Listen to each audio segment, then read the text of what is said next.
Fala aí, galera. O Instagram cortando a gente, né? Mas vamos lá, vamos esperar o pessoal entrar de volta aí.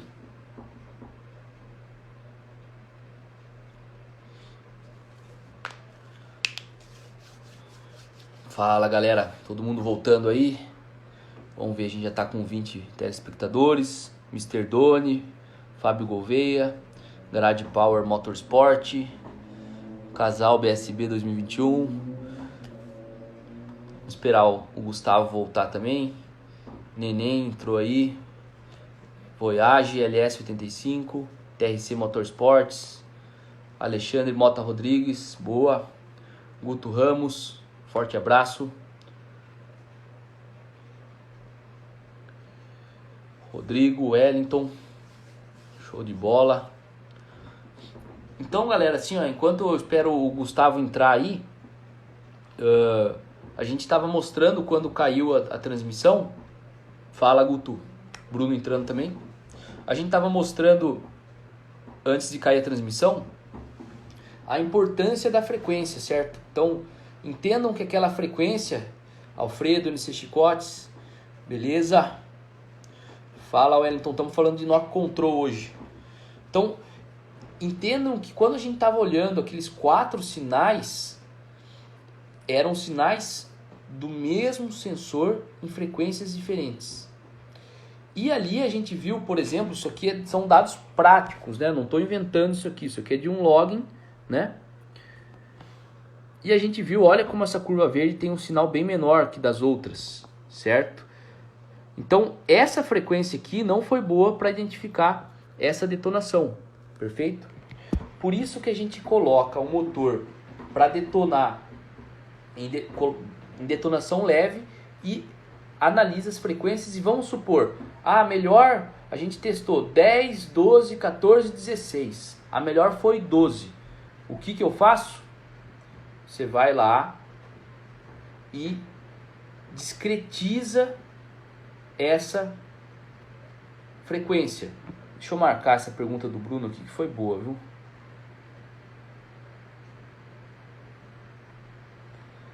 Marcada a pergunta do Bruno. Então você discretiza. O que você faz? 12 mil foi melhor. Então, ao invés de você analisar em 10, 12, 14, 16, você faz o seguinte. Analisa em 12 mil, 11.500, 11, beleza? 12.500, 13. Então você começa a fechar a frequência e você continua com a vantagem de olhar em 4 frequências, mas você olha em frequências mais relevantes para aquele seu motor, perfeito? Então essa aí é uma dica bem importante. Vamos ver se o Gustavo já voltou.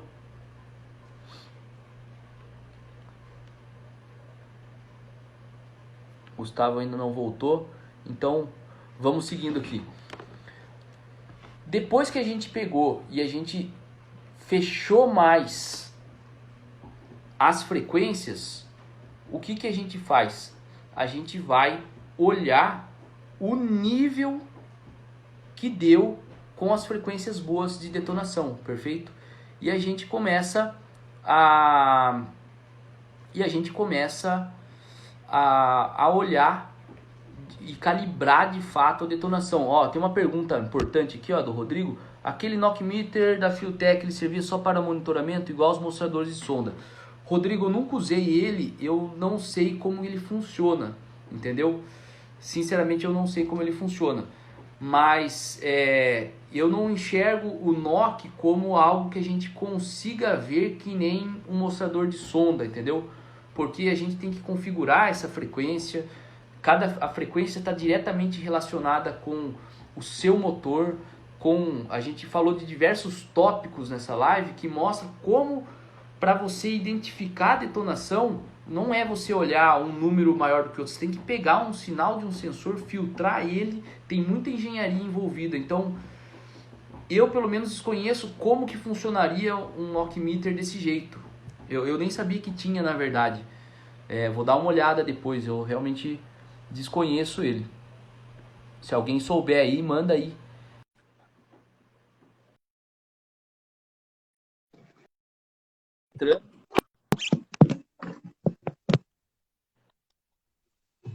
Fala, Gustavo. Beleza? Fala, Alberto, tudo bom? Boa. Então, voltando aqui, o que a gente falou, depois que a gente... Então, a gente fez aquele teste com detonação leve para a gente saber qual frequência foi a melhor. Então, vamos supor que a gente testou de 10 a 16 kHz, tá? De 2 em 2. 10, 12, 14 e 16. Pegamos as 4 frequências. 10, 12, 14 e 16. 12 kHz foi a melhor. O que eu faço? Eu pego e analiso 12, 11,5, 12,5 e 13. E testo de novo. Porque o meu intuito é chegar ao quê? Em 4 frequências muito boas para a gente olhar a detonação.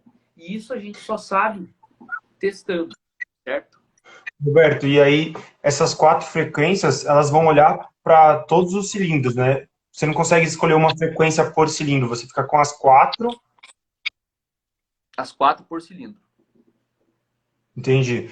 E aí, uma Para das todos 4 os vai cilindros. pegar melhor o cilindro 1, por exemplo. E aí o cilindro 2 vai ser talvez outra frequência que pega legal. Por isso que você fica com as 4 sempre. Exatamente.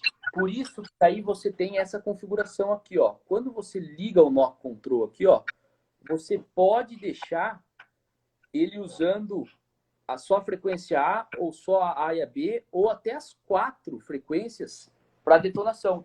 Então, tipo, você deixar a A, B, e a C e D ligado, em qualquer dessas 4 frequências que ele identificar a detonação, ele vai atrasar o motor. Entendi.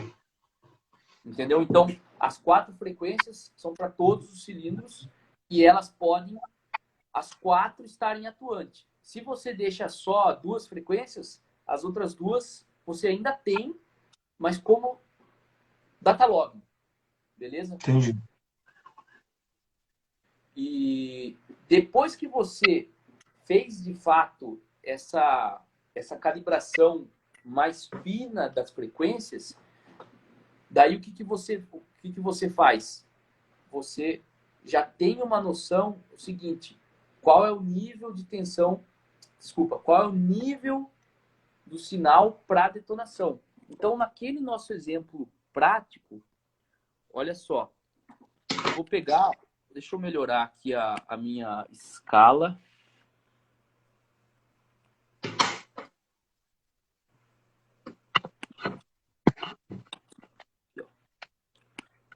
Vou melhorar aqui a escala. Então, aqui, ó, o meu valor máximo aqui foi 42, certo? Então, nesse caso aqui, eu sei que o meu threshold tem que ser menor que 42, tá? Só que tem o seguinte detalhe que eu quero passar para a galera antes da gente finalizar a live. Enfim, a gente vai ter que fazer talvez uma parte B dessa live, tá, pessoal? É um assunto bem extenso. Ô, Saleira Reis, se você já usou o knockmeter da Fórmula, uma vez me emprestaram para testar o knockmeter da Fórmula. Ele é muito legal, você até coloca, acho que o diâmetro, ele já faz aquele cálculozinho da frequência sozinho, mas eu acabei não usando. E assim, talvez a gente tenha que fazer uma parte B dessa live aí, porque tá acabando o nosso tempo mesmo. Mas, por que a calibração desse threshold é importante? Uma coisa que a gente tem que entender, que eu queria passar nessa live também, é que é o seguinte: não é assim, passou do threshold, ele tira avanço. Depende da quantidade, depende de quanto ele passou daquele threshold. Então, como que funciona a conta só para gente, para tentar explicar melhor.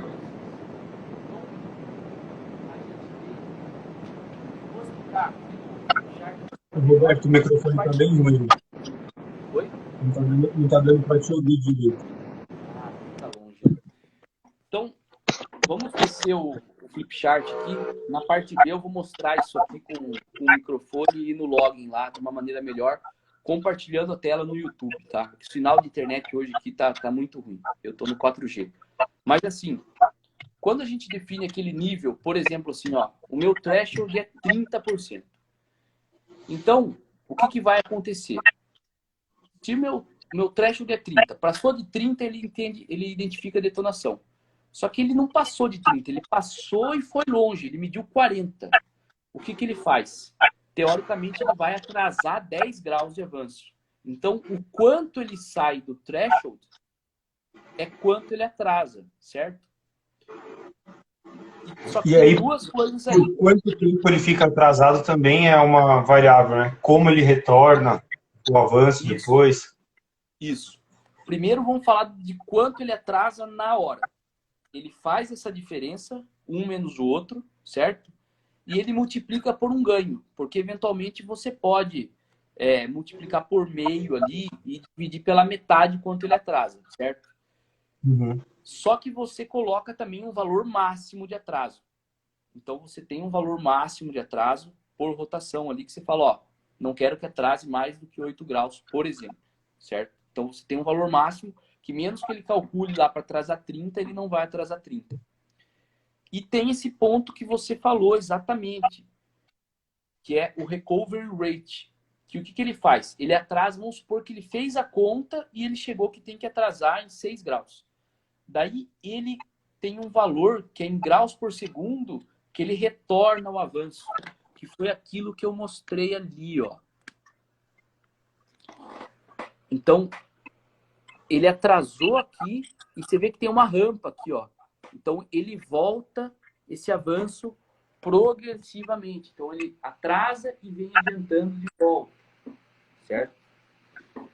Então... E, Roberto, nas ECUs originais, se a gente atrasa numa região e vem devolvendo e atrasa de novo, e aí ela começa a aprender que naquela região ali, em específico, o motor está detonando muito. Então, naquela região, ela chega uma hora que ela não devolve mais o avanço.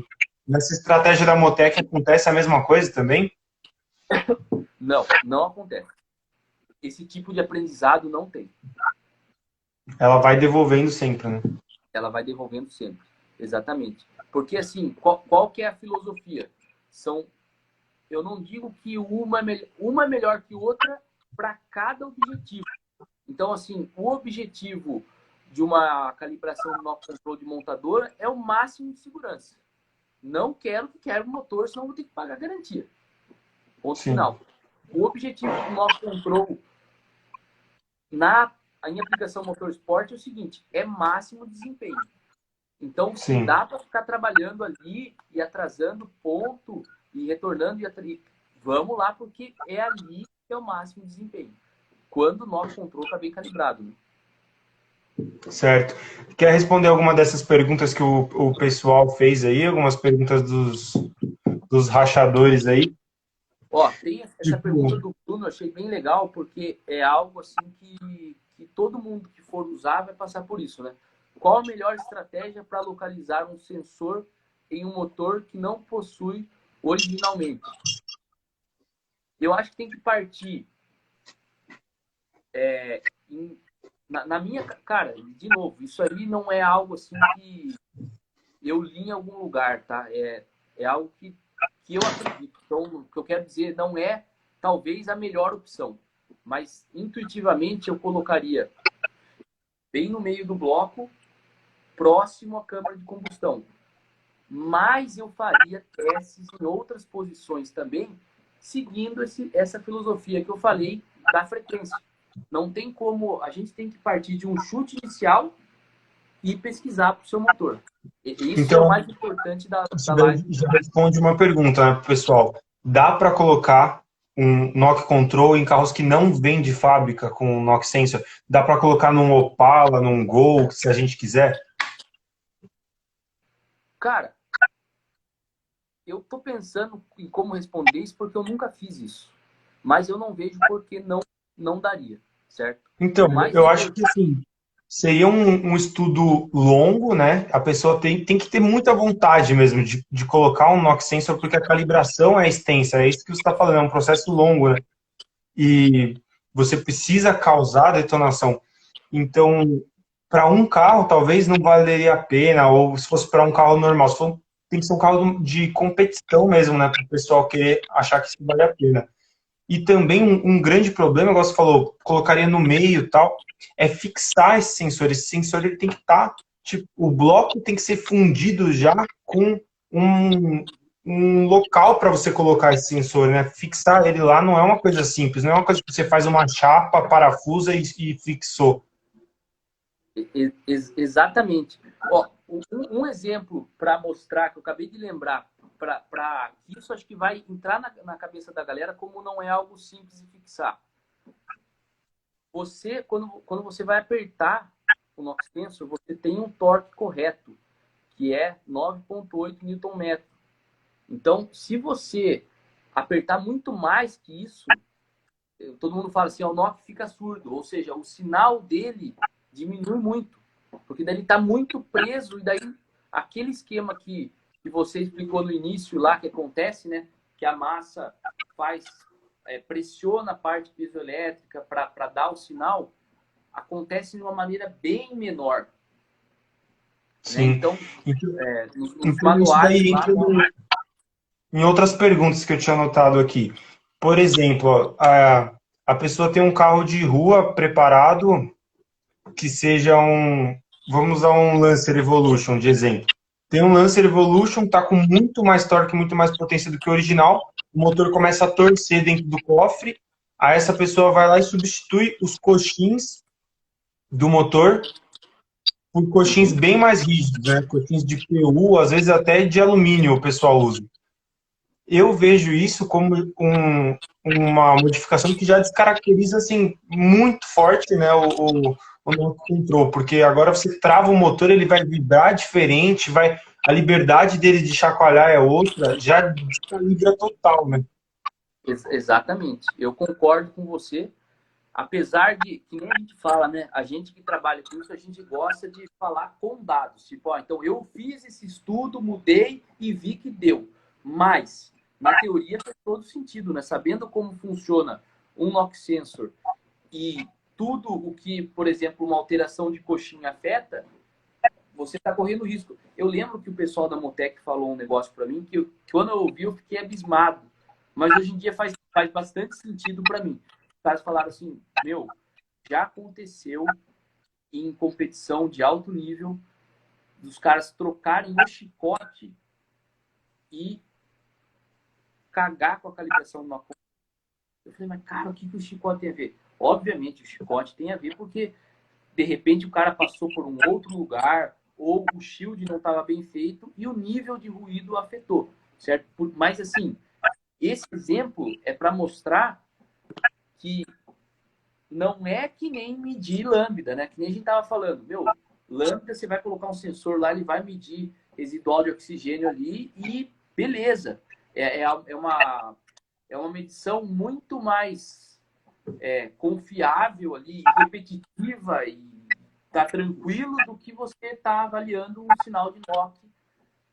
Então, E Roberto, para falar de dados, assim como você falou, que eu já trabalhei, já vi, né, no software da Rondata, quando vai acertar rondas, se você troca, por exemplo, o comando de admissão, o comando ali, os comandos dois, né, por comandos com camis ainda maiores, o comando ele já é desbalanceado por natureza, né? Ele já produz uma vibração por natureza. Então, quando você coloca mais massa ali ainda, mais desbalanceada ainda, a vibração muda muito. Então, você tem que mudar a sua calibração do Knock Control, a calibração do Knock Sensor, porque senão você fica lendo detonações que não existem, né? Que estão vindo agora daquele comando que está muito mais ruidoso ali.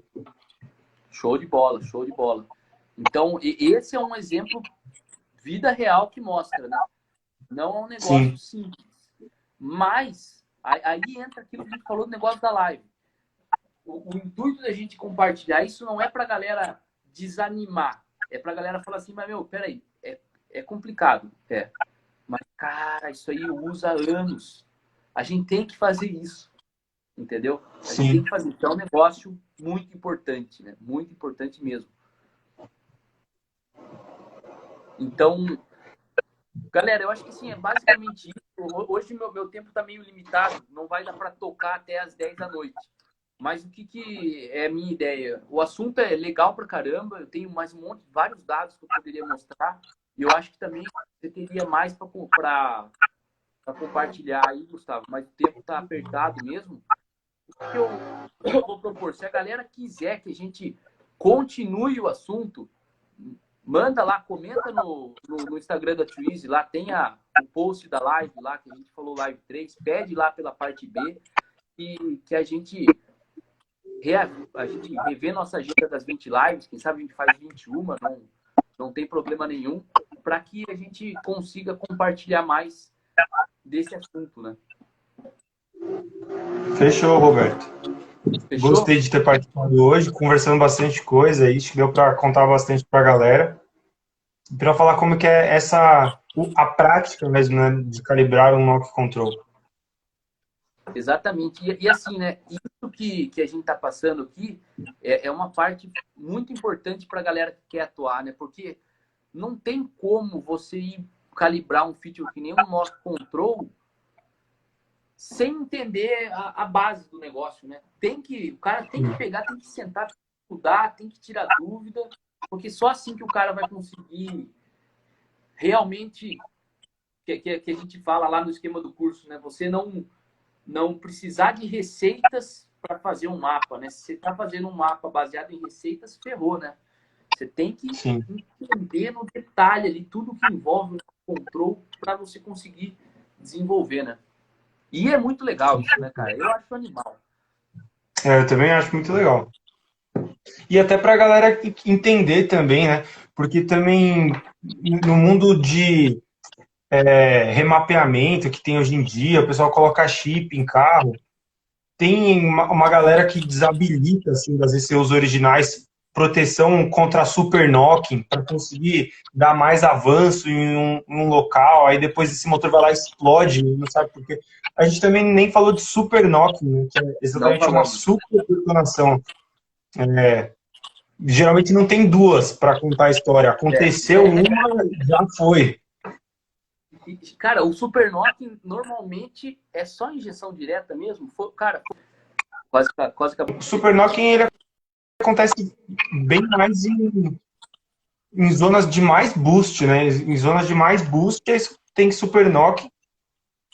E geralmente, sim, quando tá calibrando motor de montadora, acontece uma vez ou outra que você não está esperando e você perde o motor, né? Você tem que pegar outro motor para começar a calibrar. Então, depois de um tempo, se acontece uma vez, acontece duas naquela região, você descobre que o motor é suscetível ao superknocking lá e por lá você não passa mais. Por aquele avanço você não arrisca mais. Eu acho que isso aí deve estar muito relacionado a baixas rotações também, ou não? Então, eu acho que em baixas rotações, o knocking ele não é tão forte, né? Não é tão destrutivo. Igual tinha antigamente em carro carburado, com avanço fixo, que o pessoal subia a serra assim, em quarta marcha, em 1.200 RPM, pisava tudo e começava a detonar e vinha detonando, sabe? A serra inteira Sim. com o motor batendo tudo. E durava, né? E aguentava.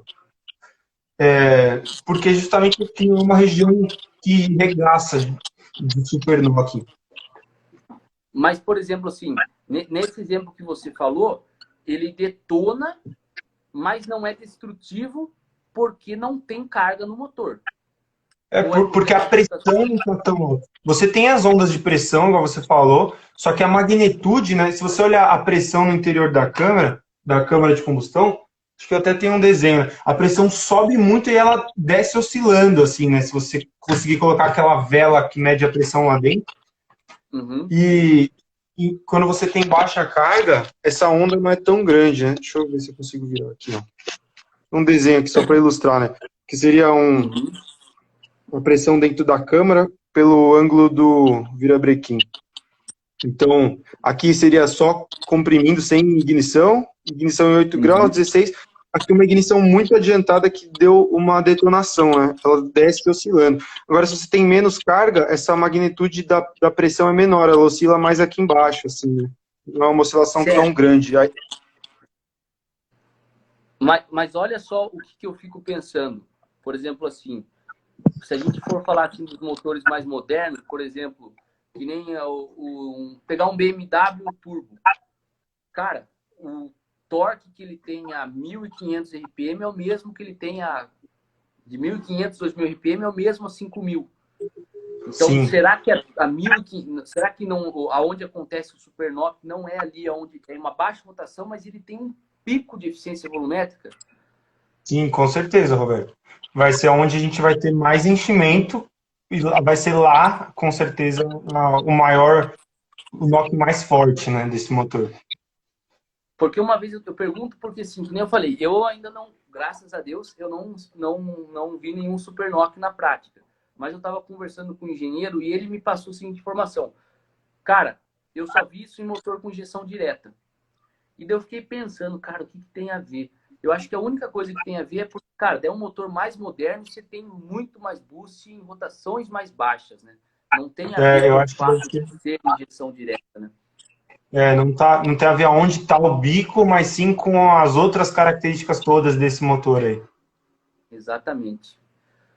Mas show de bola. Obrigado pela participação, hein, Gustavo? Muito bom conversar com você, compartilhar as experiências aí. Sempre legal também trocar ideia lá pela plataforma online, lá que você manda umas dúvidas bem legais. E, pessoal, se vocês quiserem uma parte B aí, manda no Instagram da Twiz que a gente vai preparar a parte B de Knock Control. Hoje o tempo tá bem restrito. A gente vai fazer, então, 20 lives só para explicar para a galera. A gente vai fazer 20 lives no total. Essa foi a terceira live. Espero que vocês tenham curtido. A gente vai organizar para as próximas, a gente conseguir compartilhar melhor a tela para mostrar os logins e o software de calibração, que vale bem a pena no Instagram, que é meio complicado. Então, a ideia é fazer por semana 5 lives. A gente já fez 3. A quarta live, só para avisar a galera, vai ser sexta-feira, tá? Então, amanhã não vai ter live, mas sexta tem live e sábado tem live para a gente fechar 5 dessa semana. Fechou, galera? Fechou, Roberto. Valeu. Obrigado, Curti hein? essa conversa, por ter participado, viu? Show de bola. Valeu, obrigadão pela participação aí. Valeu, até mais. Valeu. Fechou então, pessoal? Obrigado aí pela participação de todo mundo. O bate-papo é bem dinâmico, não deu para responder a pergunta de todo mundo, mas fiquem atentos ao canal do Telegram que a gente vai mandar mais informações lá. Beleza? Obrigadão aí por todo mundo aí participar. Falou!